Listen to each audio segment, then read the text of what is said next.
know, seemed like a nice lady. Just complaining. I was like, didn't she hit the light skin lottery? Everybody's gonna get hit tonight. We're live. It's gonna be a good time. Everybody wants to be here. I've been getting calls all day. Hold on. It's Kanye. Hey, don't do it. You all saw the movie Sinners. Don't let his... This is a big deal. I mean, Americans will understand this. You have medieval times, dinner and tournament. It was like that. Like, I curtsied as though I was like...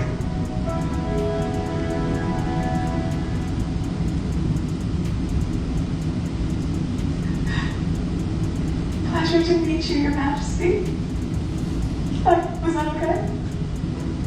It was so intense. What I don't like is that over the course of these 3 episodes, Meghan, Harry, or Meghan and Harry Productions did not insert any commentary from specifically the Black women that were behind her. What happens when the spotlight fades and the audience stops clapping? Meghan Markle is finding out fast. From Netflix flops to public roasts, the Duchess-turned-celebrity is struggling to keep control of her brand, her image, and the narrative she once owned. And when Kevin Hart drags your name on live TV, you know it's bad. So buckle up, because we're diving deep into how Meghan's empire is cracking, and why Hollywood may be officially over it. Let's make a show. Let's go. I'm just learning. Look at how much honey we have. Do you believe in love? We're not in the pursuit of perfection. Woke us all up. We're in the pursuit of joy. I can't take it anymore. I watched the Harry and Meghan Netflix documentary. Now, I'll be honest with you, before I watched it, I was not a fan of theirs. Now I've actually heard their side of the story, I hate them. If you haven't seen the documentary... So today we're going to be making a homemade bag, super easy. I actually recycled plantain peels and I burnt and charred them in the stove and sewed them and weaved them together. Nobody saw it coming. Kevin Hart hit the stage at the 2025 BET Awards, and within minutes the energy completely shifted. The crowd was hype, phones recording, waiting for laughs. But what they got was a live roast that had everyone gasping. Kevin looked straight into the camera, grinned, and came for Meghan Markle hard. He compared her to a Pinterest board with a PR filter slapped on top. And from there, it was pure chaos. The audience lost it. Laughs, gasps, jaw-dropping. Meme Meg was trending before he even stepped off the stage. She's just become a parody. I just find her so hilarious. Like, if you sat down to write the character of a woman who'd thrown the royal family under the bus, accused them of racism, you've taken the title, but you don't want any of the responsibility, and you swan off to California and make rainbow fruit platters. I mean, she's just a joke. But this wasn't just comedy. It was a public takedown in real time. Not a gossip blog, not a Twitter thread, but live television in front of millions. And the BET Awards isn't just any stage. It's one that celebrates realness, Black excellence, and cultural impact. For Kevin to drag Meghan there, that hit different. He kept going too, poking fun at how Harry rushed back when Queen Elizabeth passed, and joked that Meghan, on the other hand, rushed back for nothing. The delivery? Sharp. The crowd? Eating it up. Well, he can bite Playboy Cardi again. Kurt Franklin is in the building.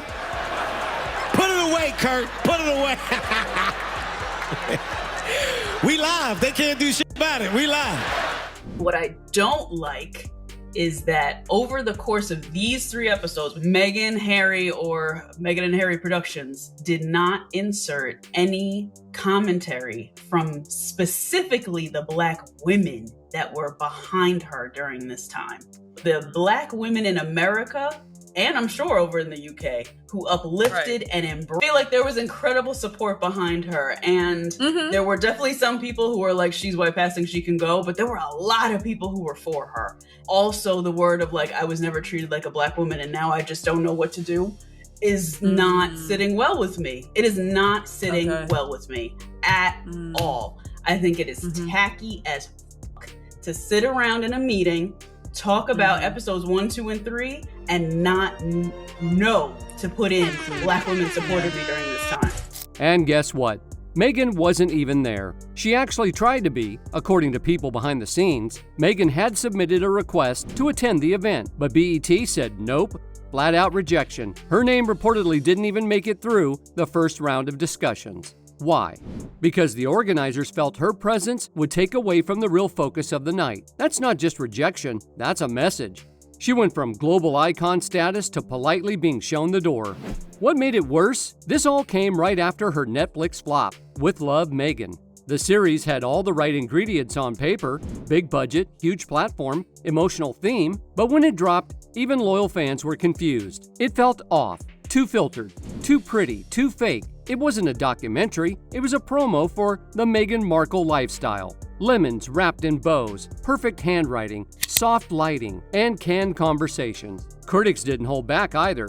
One said it was like watching a narcissist's dream sequence. Another called it vomit with... I felt like it was a little like Marie Antoinette in her cottage, you know, where she just wanted to cosplay as a normal person. Yeah. I don't want to see Meghan Markle with a $70,000 Lorraine shorts, emerald cut pinky ring, in a kitchen with the same finishes as my New York rental.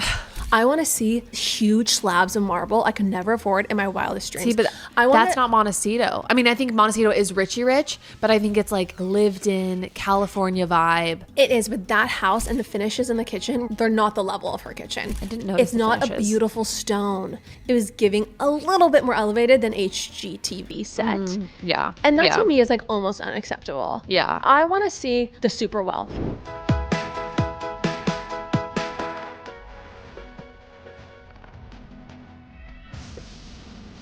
The joy of hostessing for me is when I can really suck up all the air in the room. And that's the bigger problem. Meghan's entire brand used to be about authenticity, empathy, vulnerability, breaking the mold. But now it's all starting to feel like a performance. People aren't connecting anymore. The PR shine is wearing off, and the audience isn't buying it. Even industry insiders are backing away. Once she controlled the narrative, now it's slipping right out of her hands. My look. She likes my look. Anywho, come on in. Okay. I'm doing something really generous for you. Oh. Yeah. Oh. I thought it might be nice if I made you a special gift basket. Okay. Because, you know, you stay in somebody else's house, you always feel uncomfortable. You know they don't really want you there. And I just wanted you to know when you're upstairs alone in the other wing by yourself that we are thinking about you and we've given you enough things to help make you stay there as long as you'd like. Kevin's roast wasn't just funny, it felt like a turning point, like someone finally said out loud what the internet had been side-eyeing for a while now. Meghan Markle's whole brand? Yeah, it's kind of crumbling. What used to feel polished and powerful now just feels forced. And that's a hard pill to swallow for someone who spent years trying to control every frame, every quote, every photo. From tear-filled interviews to carefully staged candid moments, Meghan's team has been working overtime to shape her image. But lately, that grip is slipping and fast. And let's be real, for someone who clearly sees herself in the same league as Princess Diana, that's not just a bad PR moment, that's a full-on identity crisis. How brown the baby gonna be? Okay, and he went off on this for a while. Again, this idea that everyone is a victim. He's like, no, you're not a victim. I'm sorry.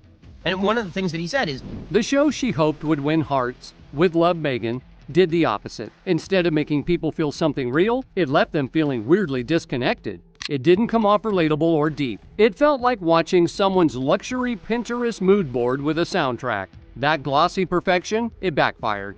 People didn't see someone bearing their soul, they saw branding in action. And once the audience starts spotting the strings behind the puppet show, you can't pretend it's magic anymore. They're over it. Let's make a show. Let's go. Get out. Uncle, make it end. Make it end. What is this? Guys, I feel like I'm a very accepting person. Truly, I want to like something about her. I'm searching for something to like about her.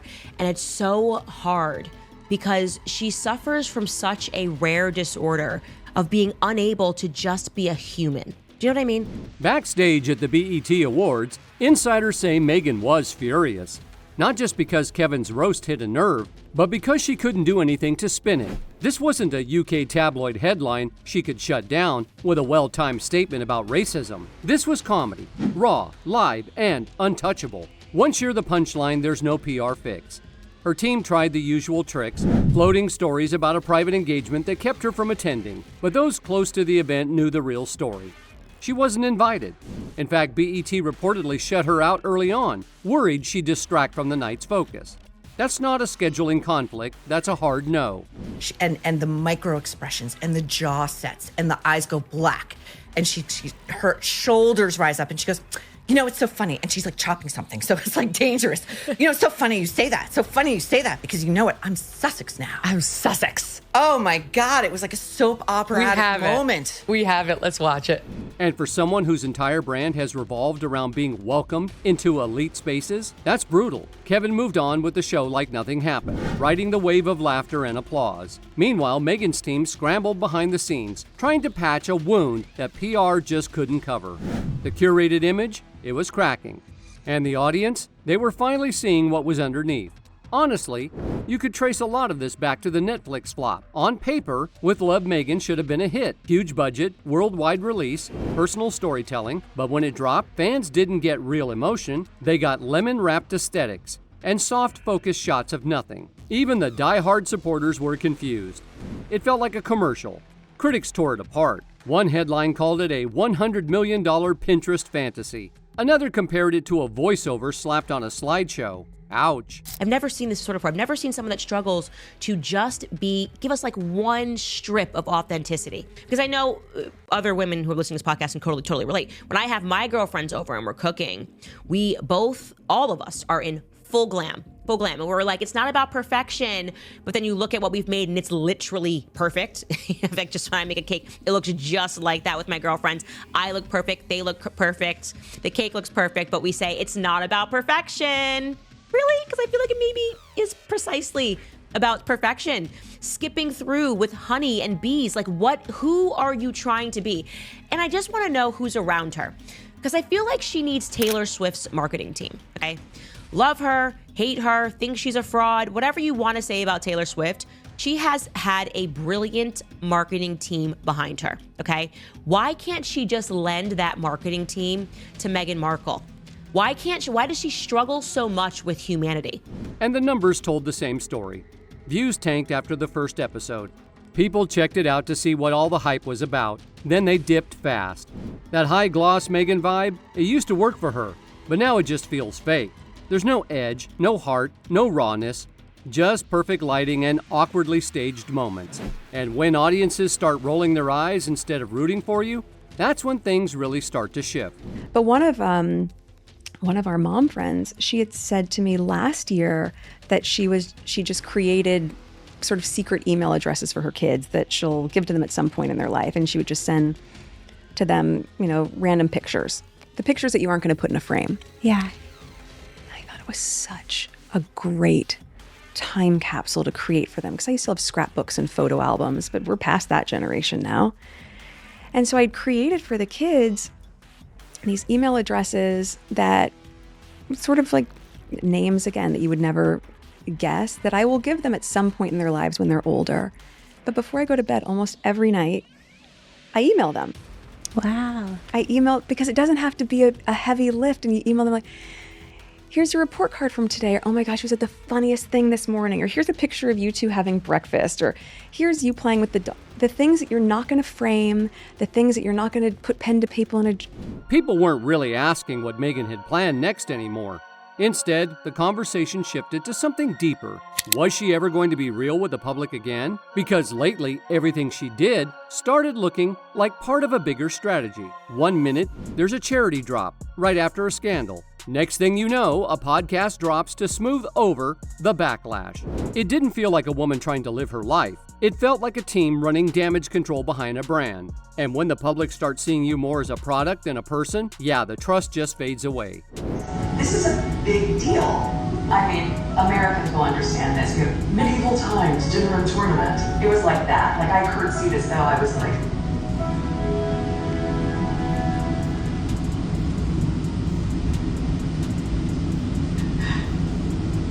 Pleasure to meet you, Your Majesty. Was that okay? Behind the curtain, Meghan was reportedly feeling the heat too. This wasn't just about the bad reviews or harsh tweets. What really got her was how quickly the support dried up. Hollywood used to roll out the red carpet for her. Now, it's like the invites just stopped showing up. Events she used to headline were suddenly full. People in the industry weren't being subtle anymore either. They were calling her a liability. Too much drama, not enough payoff, the shine was wearing off, and fast. Then comedian Katherine Ryan jumped into the chat without even saying Meghan's name. Right after the BET Awards, she dropped a tweet about how real stars don't need sympathy stories or perfectly packaged tears. And the internet? Oh, it caught the shade immediately. Everyone knew who it was aimed at. From that moment, even Meghan's silence felt loud. People started side-eyeing her every post. A picture with just one of her kids sparked drama about why she never shows the other. A caption about mental health got hit with sarcasm and side-eyes. The sincerity? Gone. Everything felt overly edited and just too planned. I watched the Harry and Meghan Netflix documentary. Now, I'll be honest with you, before I watched it, I was not a fan of theirs. Now I've actually heard their side of the story, I hate them. If you haven't seen the documentary, lucky you. Ginger Royal meets fit American actress. She then discovers that everything is so unfair. He then discovers that racism is actually a bad thing. And then they complain about everything. They were complaining they had to pay for their own security. They were not happy about that. Yeah, they were very worried about their safety, which I get that aspect of things. After 6 episodes, I wanted to attack them.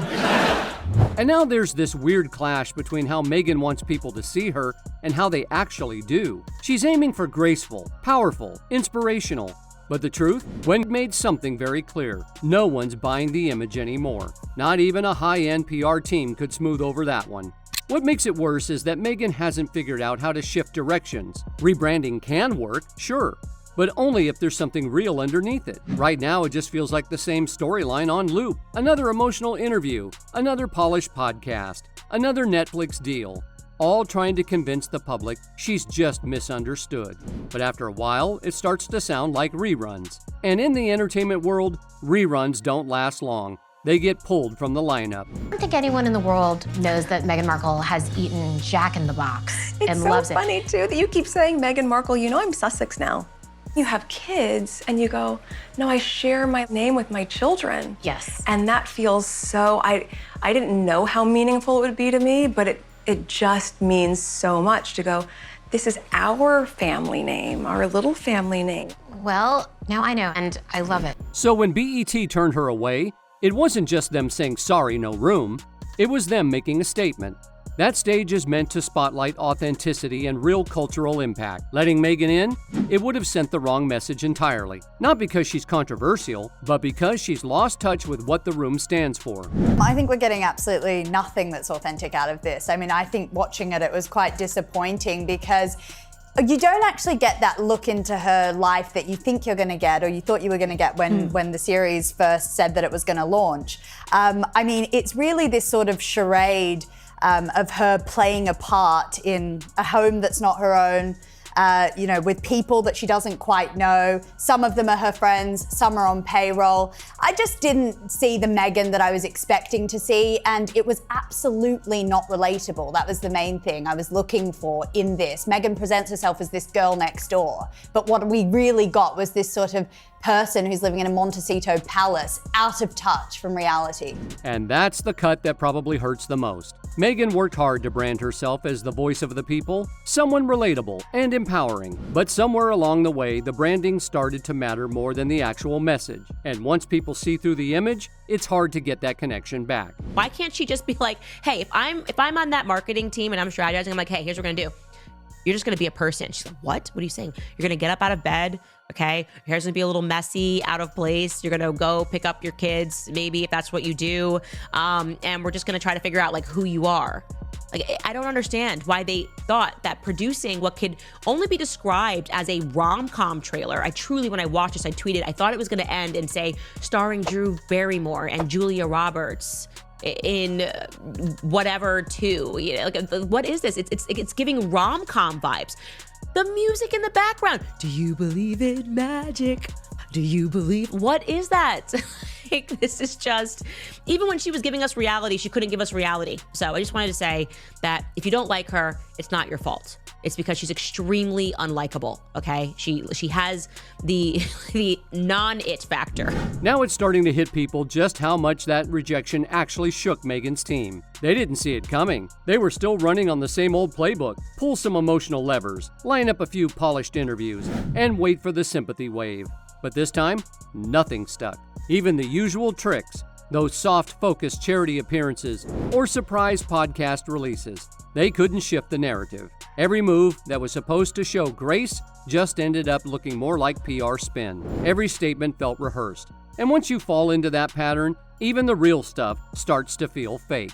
What really drives it home is how fast her inner circle is shrinking. People who used to loudly support her have gone quiet. PR advisors are backing away. Word is, Netflix is already second-guessing future projects. That Spotify deal? Gone. The podcast barely made a dent. And even the fashion world, which used to swoon over every look, has moved on. The sparkle's gone. And no soft lighting or feel-good captions are bringing it back. She is the most insecure person I have seen in the public eye in a long time. That is why everything had to be perfectly curated. Who the hell picks berries in a white cashmere blouse and white pants? Literally no one on earth does that. And like this garden, which is like the most over the top. Like, we're all supposed to go, Maureen, to make our breakfast in the morning out to our gardens and pick our berries, our raspberries, our strawberries, our blueberries, our snozberries, and cut our mint, and then cut our flowers that are edible. But don't worry, she's a woman of the people. You can grow those just on your windowsill at home in New York, your edible flowers. And don't forget your local beekeeper. Yeah. Your local beekeeper. Oh, yeah, because she has a bee hive, which she goes to. That's how they open the whole series with her bees. And like, don't worry, if you don't have this, just go to your local beekeeper. Clearly, we're living in different worlds. Insiders say Meghan's scrambling to stay in the spotlight, throwing around ideas like a luxury wellness brand, a boutique wine label, even a hotel. But none of it feels locked in.